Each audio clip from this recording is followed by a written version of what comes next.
ఆదోని నియోజకవర్గంలో దాదాపు 42 రోజులు నిరాహార దీక్షలు కూర్చో ఉంటే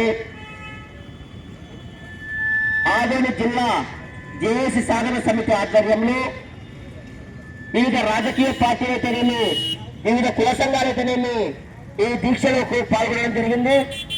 అందులో భాగంగానే ఈరోజు మాలలు సైతం మేము కూడా ఆదోని జిల్లా సాధన సమితిలో భాగంగా మేము కూడా పాల్గొంటామని ఈరోజు మాలలందరూ వచ్చి ఈరోజు దీక్షలో పాల్గొనడం చాలా సంతోషకర విషయం.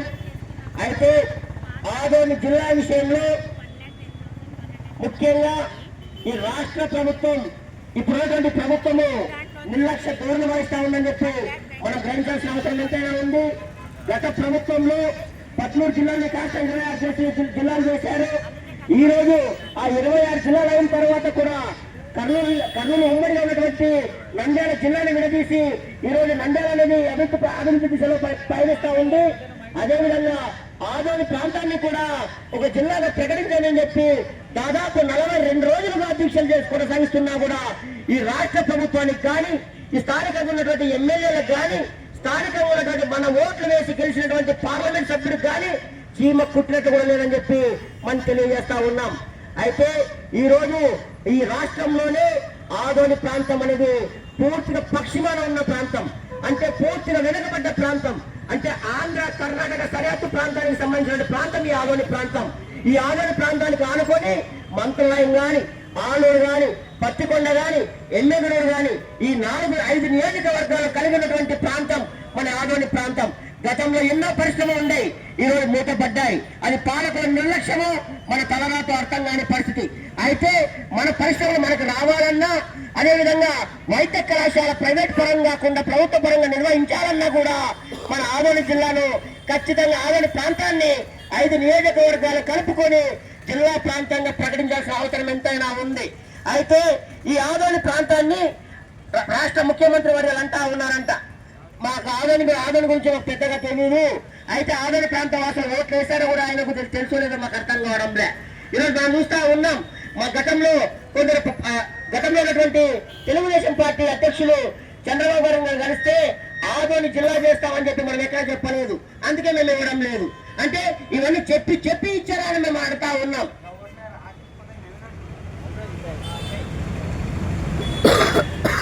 రాష్ట్ర ముఖ్యమంత్రి వర్యులు ఆదోనిని మేము జిల్లా చేస్తామని చెప్పి చెప్పలేదంటే ఈ ఉద్యమం కనబడదా? అదేవిధంగా ఇక్కడ ఉన్నటువంటి ఎమ్మెల్యేలు ఆయన దృష్టికి తీసుకెళ్లడం లేదా అని చెప్పి మనమందరం గ్రహించాల్సిన అవసరం ఉంది. అయితే దాదాపు 42 రోజులు ఈరోజు దీక్షలో పాల్గొంటా ఉంటే పార్లమెంటు సభ్యులు ఈ 5 నియోజకవర్గాలు ఎమ్మెగనూరు, పత్తికొండ, ఆలూరు, మంత్రాలయం, ఆదోని ఈ 5 నియోజకవర్గాల ఓట్లతో గెలిచినటువంటి బస్తిపాటి నాగరాజు గారు ఒక్కసారి కూడా వచ్చి నేను జిల్లా కోసం చంద్రబాబు గారితో నేను మాట్లాడతా, వీలైతే నా శాయశక్తులు కృషి చేస్తా అని చెప్పి ఒక్క మాట కూడా ఇచ్చిన దాఖలాలు ఎక్కడ కనబడలే.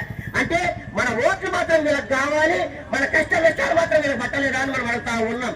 ఈరోజు జేఏసీ చేస్తా ఉంది, లాయర్లు పాల్గొంటా ఉన్నారు, జర్నలిస్టులు పాల్గొంటా ఉన్నారు, వివిధ కుల సంఘాలు పాల్గొంటా ఉన్నారు. ఈరోజు మానవులు సైతం మేము సైతం ఆదోని జిల్లా సాధన కోసం ముందుంటామని చెప్పి పాల్గొంటా ఉన్నారు. అందులో దళితుల్లో ముఖ్యమైనటువంటి మన ఎంఆర్పీఎస్ మానవ సోదరులు కూడా మా జిల్లా కావాలని చెప్పి ఉద్యమిస్తా ఉన్నారు. అయితే ఈ జిల్లా చేయడంలో మీకు వచ్చిన అభ్యంతరం ఏంటి, మీ అంతర్యం ఏంటి అంటే జిల్లా అయితే ఇక్కడ మీకు ఓట్లు పడవనా, జిల్లా అయితే మా మనుగడ సాగరనా? ఈ రోజు నంద్యాల కూడా అభివృద్ధి జిల్లా చేశారు, అభివృద్ధి అవుతా ఉంది, ఆదరణ చేయలేకపోతా ఉన్నారు. ఈ రోజు 5 నియోజకవర్గ ఎమ్మెల్యేలంతా ఏకతాటిపైకి వచ్చి రాజీనామా చేస్తే ఎందుకు జిల్లా కాదని చెప్పి నేను అడుగుతా ఉన్నా. ఈ రోజు కే శ్యాంబాబు గారు నోరు నిలపడంలే, జయనారాయణ రెడ్డి గారు ఇంకో రకంగా చెప్తా ఉన్నారు, మేము ఎమ్మెల్యే ప్రాంతం ఎమ్మెల్యేని మా ఎమ్మెల్యేనే జిల్లాగా ప్రకటించాలని చెప్పి చంద్రబాబు గారు కోరుతా అన్నట్టు అంటా ఉన్నారు. ఏ విధంగా ఎమ్మెల్యే జిల్లా అవుతా ఉంది? Adoni sub division head quarter RTO పనిచేశారు, డిఎస్పీ పనిచేశారు, ఏఎస్పీగా పనిచేశారు, సబ్ కలెక్టర్ కూడా ఇక్కడ పనిచేస్తా ఉన్నారు. ఇటువంటి ప్రాంతాన్ని జిల్లాగా ప్రకటించడంలో అర్థం ఉంది, కానీ ఎమ్మెల్యే ప్రాంతాన్ని జిల్లాగా ప్రకటించడంలో అర్థం లేదని చెప్పి తెలియజేస్తా ఉన్నా. ఈరోజు మంత్రాలయం ఎమ్మెల్యే గారు సుముఖంగా ఉన్నారు, ఆదోని జిల్లా చేస్తే మాకు ఎటువంటి అభ్యంతరం లేదు. ఆంధ్ర ఎమ్మెల్యే అంటా ఉన్నారు ఆదోని జిల్లా చేస్తే ఆలూరు వాసులుగా మాకు ఎటువంటి అభ్యంతరం లేదని చెప్పి కేవలం ఎటొచ్చి ఆదోని పత్తికొండ ఎమ్మెల్యేలతో వచ్చిన సమస్య. ఈ ముగ్గురు కలిసి ఈ ఇద్దరిని గడుపుకొని ముఖ్యమంత్రి వారితో కూర్చొని అయ్యా మీరు జిల్లా చేస్తారా చేయరా, చేయకపోతే మేము రాజీనామా చేయడానికి సిద్ధంగా ఉన్నామని చెప్పి రాజీనామా లేఖలు ముఖ్యమంత్రి గారికి అందిస్తే ఎందుకు జిల్లా కాదు ఛాలెంజ్ చేసి చెప్తామని చెప్పి తెలియజేస్తా ఉన్నా. అదేవిధంగా ఈ యొక్క జేఏసీ సభ్యులుగా మన చాలా మంది ఉన్నారు. దేశ ప్రకాశ్ గారు తెలియమి, రవీంద్ర రెడ్డి గారు తెలియమి, అదేవిధంగా మన మాల సోదరులకు అందరికీ, అదేవిధంగా నా ఎంఆర్పీ సోదరులకు అందరికీ పేరు పేరున కృతజ్ఞతలు తెలియజేస్తూ ఈ యొక్క జిల్లా సాధన సమితిలో మనమందరం ఏకతాటిపై ముందుకున్నామని చెప్పి తెలియజేస్తూ అదేవిధంగా నారాయణ గారికి పేరు పేరున ధన్యవాదాలు తెలియజేస్తా ఉన్నా. అదేవిధంగా ఈ కార్యక్రమంలో మన కవతారం నుండి వచ్చినటువంటి మన వీరేష్ గారు కూడా పేరు పేరు ధన్యవాదాలు తెలియజేస్తా ఉన్నా, ముగిస్తా ఉన్నా.